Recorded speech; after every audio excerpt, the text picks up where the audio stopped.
শহীদ ভাইদের শাহাদাতের সর্বোচ্চ মাগফিরাত কামনা করছি।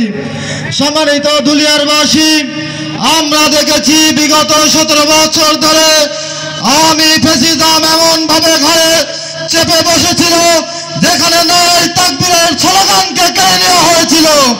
শুধু তাই না, আমরা বাংলাদেশের প্রত্যেকটা অঞ্চলে দেখেছি যেখানে জামাত ইসলাম ইসলামী ছাত্র শিবিরকে দেখা হয়েছে সেখানে খুন, গুম এবং রিমান্ডের মতো নির্মম নির্যাতন করা হয়েছে।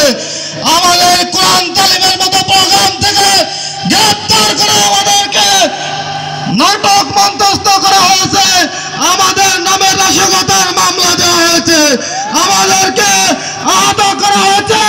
আমাদের 2 দিন আগে নোয়াখালী এক মসজিদে শিবিরের দারসুল কোরআন অনুষ্ঠানে তথাকথিত সব থেকে বদল দাবি করা বিএনপির সরাসরি ইন্ধনে আমাদের শিবিরের 20 জন ভাইকে আহত করা হয়েছে।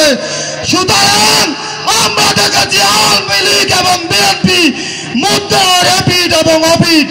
সুতরাং বাংলার জনগণ বুঝে গেছে, আর বাংলার জনগণকে আর বোকা সাজানো যাবে না।